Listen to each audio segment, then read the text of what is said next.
We're coming to you live from our Auckland Park studios. This is Prime News on SABC 3. Here are the top stories making headlines. His argument that he wants to punish us, as it were, or force us to change our hand, because in his words, we impose very unfair tariffs on goods imported from America, doesn't make sense either. US President Donald Trump has posted a letter to President Cyril Ramaphosa informing him that starting August 1st, South Africa would be charged a tariff of 30% on any and all products sent into the United States. The complainant, apart from all else, putting aside culture and everything else, had said to me, "Earn it." Eastern Cape Judge President Selby Ben continued to give evidence before the Judicial Conduct Tribunal at the landmark sexual harassment probe against them. And ANC Secretary General Figim Balula has described the late David Mabuza as a unifier, a humble servant, and a disciplined cadre of the ANC.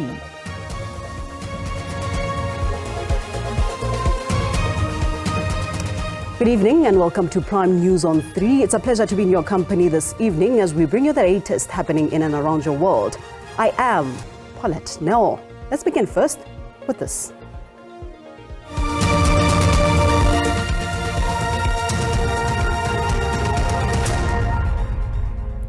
US President Donald Trump has posted a letter to President Cyril Ramaphosa on Truth Social, informing him that starting August 1st, South Africa would be charged a tariff of 30% on any and all products sent into the United States. Delayed reciprocal tariffs, first announced in April, were due to go into effect on July 9th, but the pause has now been extended by a further 3 weeks. South Africa was among a number of countries to be issued a tariff letter from President Trump on Monday, including Japan, South Korea and Malaysia, among others. Trump said that the letter demonstrated the strength and commitment of the trading relationship, despite having a significant trade deficit with South Africa. Trump said the relationship had been far from reciprocal, and that starting August 1st, a 30% tariff would be placed on all South African products, separate from all sectoral tariffs. It had demonstrated the fact that the USA had agreed to continue working with South Africa despite having a significant trade deficit. He said they concluded that they needed to move away from long-term, persistent trade deficits engendered by South Africa's tariff and non-tariff policies and trade barriers, and that due to the non-reciprocal nature of the relationship, they would impose a 30% duty on any and all South African products sent to the United States. He said there would be no tariffs if South African companies decided to build and manufacture products in the United States and could provide approval in a matter of weeks.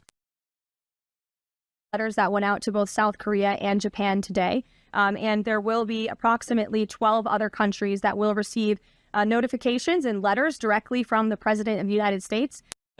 A statement from the South African Department of Trade, Industry and Competition pointed to a proposed framework deal first presented to the USA during President Ramaphosa's May visit to the White House, that sought to address non-tariff barriers, trade deficits, and commercial relations through two-way procurement or imports of strategic goods.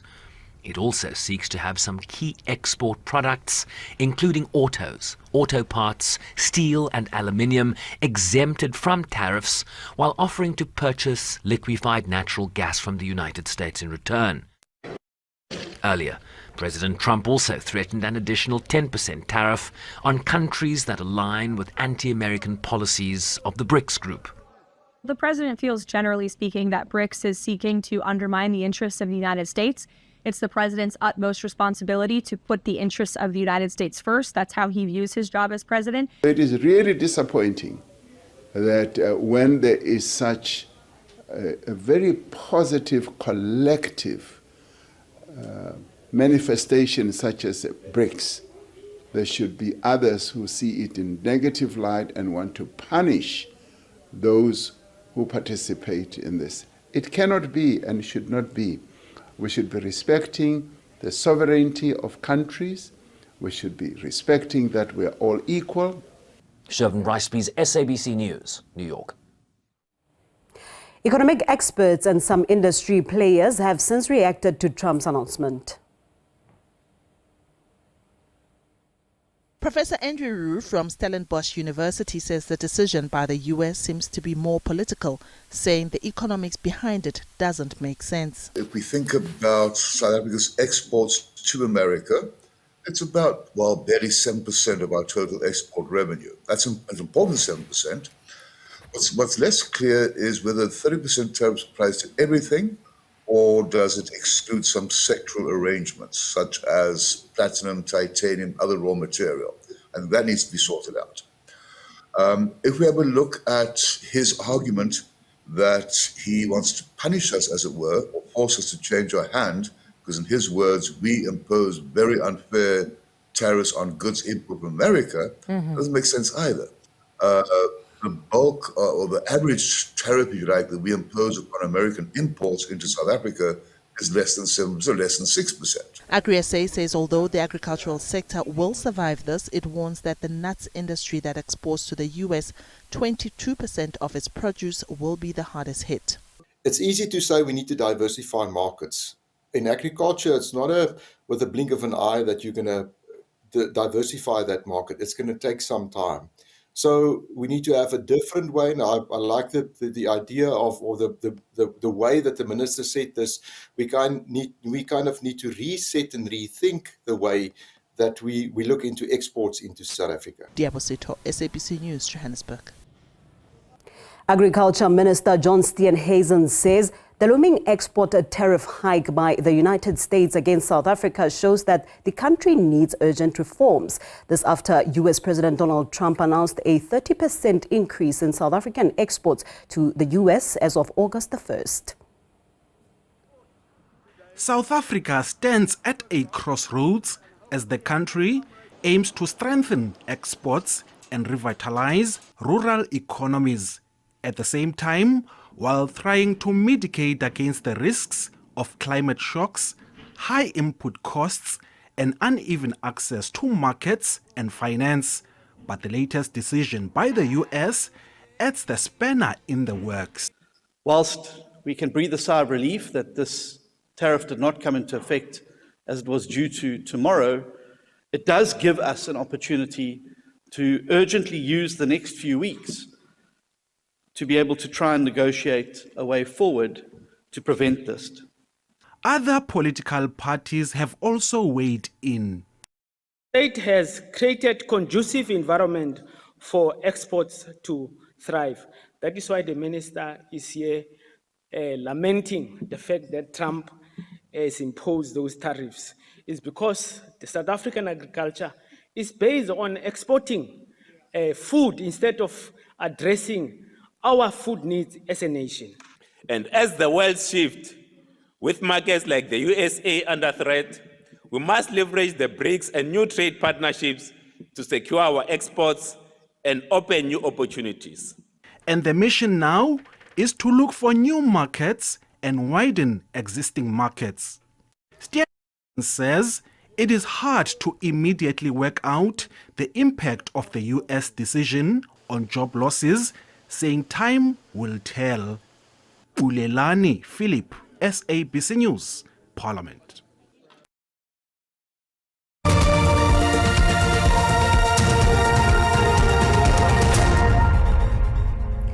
Thank you for staying with us. Please note that the following report contains graphic content that may be upsetting to viewers.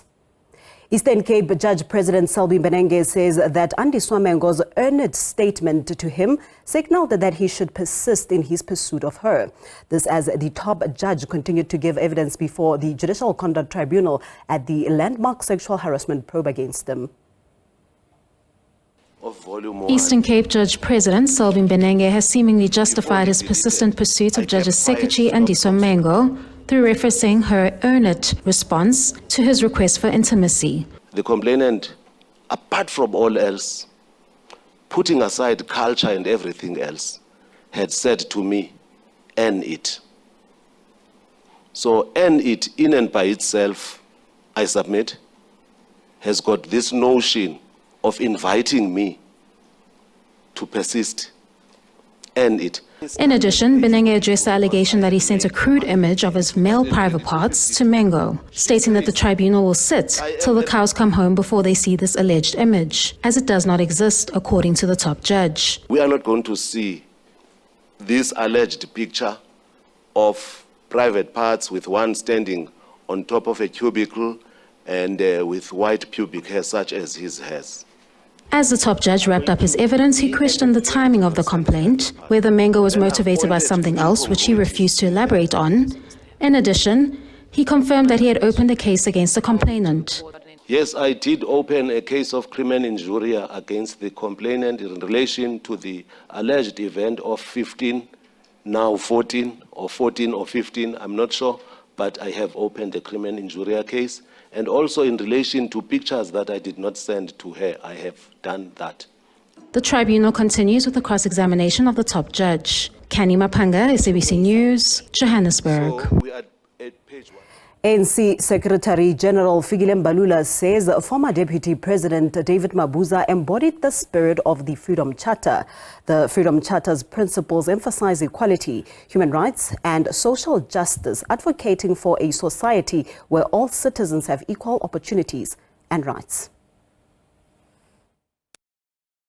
Mabuza's life was a living embodiment of the Freedom Charter's call that, I quote, "South Africa belongs to all who live in it."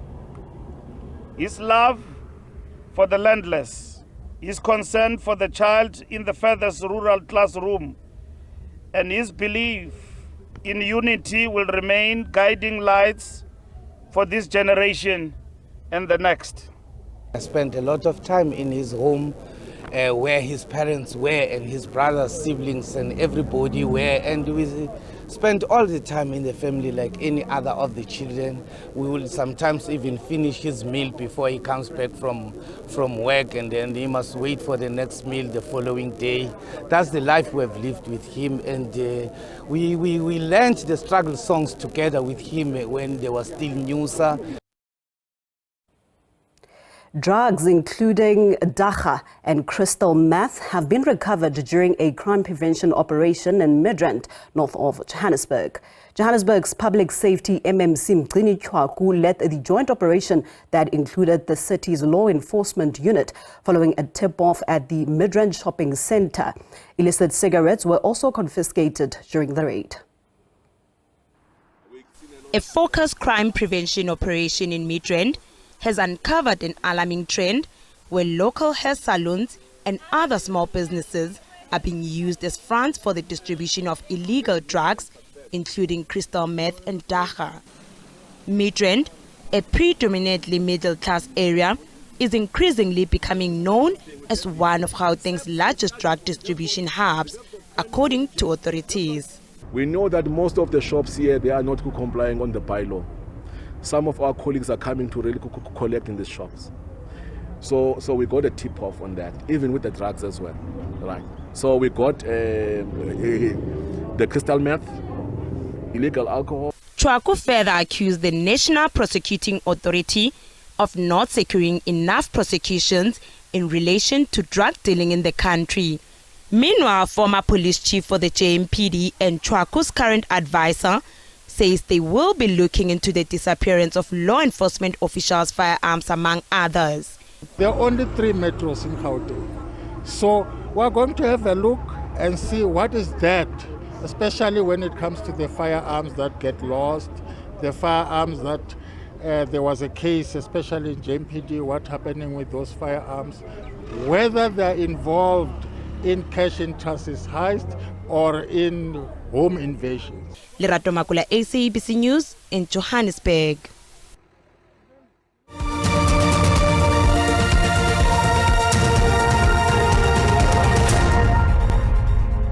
Thank you for staying with us. Let's continue with this. Over 150 shacks have been completely destroyed at Dakota Informal Settlement in Ispingo, south of Durban. The blaze started in the early hours of the morning in one of the shacks before spreading rapidly across the settlement. No injuries were reported and the cause of the fire has not yet been established. Fire and emergency services worked from the early hours of the morning trying to extinguish the blaze. It's believed that the fire started in one of the shacks before engulfing nearby homes. 43-year-old Zintle Pungula, who lives here with her 2 children, is still trying to come to terms with the devastation caused by the fire. I lost everything, my clothes, food and all my furniture. The sad part is that my children are also affected by this. We lost even our identity documents. Local community structures are calling for assistance. We have put a committee together where we are requesting our community at large to come and assist with various items, clothes, food items, groceries, some furniture for our people, and most probably some building items. The cause of the fire is being investigated. Simpiwe Makanya, SABC News, Isipingo. Managers of night shelters in Cape Town say increasing numbers of homeless people are flocking to their establishments due to cold and wet conditions across the province. Thousands of dwellers were impacted by heavy rains last week, and the homeless were not spared. Another cold spell has swept through large parts of the Cape Metro over the past few days. As a result, a number of homeless people were hardest hit and with not much options. It is shelters like these that had to intervene and ease their plight. Winters in Cape Town are very, very cold, so we have a lot of people coming to our gates or being referred to by other institutions. And we find it difficult because we have only limited bed space, whereas our male beds terms are full. The main ingredient here at the shelter is love. The antidote is love. It's just to show love when they come in these gates, because a lot of these broken people are misunderstood. So that's where we come in, just to sort of give them the necessary tools to reintegrate them back into society. However, the shelter does from time to time run out of supplies because anything extra they have is being shared with the surrounding community of Elsis River. We'd like the community to come out, the public, to assist us with donating blankets to the shelter, because this is one place where people come to looking for those blankets, and to turn them away in this cold, it's really heart-wrenching. And also the big need we had is non-perishable products like tin foods. The management here says its clientele is generally well behaved, and in this male dormitory there has not been a single fight in 10 years. Mlamli Maneli, SABC News, Cape Town. Time now to see what the weather has in store for us. Over to the weather desk.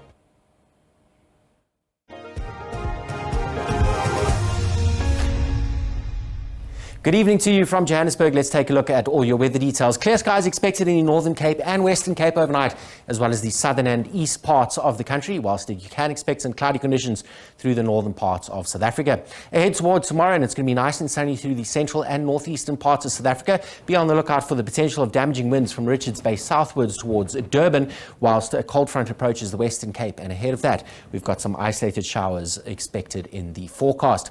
On to some alerts for this evening. Dry and windy conditions through parts of the Northern Cape that could lead to fault fires, and then be on the lookout for the potential of damaging winds tomorrow from Richards Bay southwards towards Durban on the east coast of South Africa. Overnight, it'll drop to about 5 degrees in Johannesburg, Messina down to 10, Richards Bay 10 as well. Cold through the Free State with -5 expected in Bethlehem, -1 in Bloemfontein. It'll be cold through the interior of the Eastern Cape and Western Cape as well. Sutherland down to -2 degrees. Cape Town 6 overnight, warming up tomorrow to a maximum of 16 degrees with isolated showers possible. Mid-20s for Gqeberha and East London, whilst Durban warms up to about 23 degrees tomorrow. Johannesburg up to 17, that's under sunny conditions. Bloemfontein expected to be the same. That's it from me. Keep warm and have a good evening.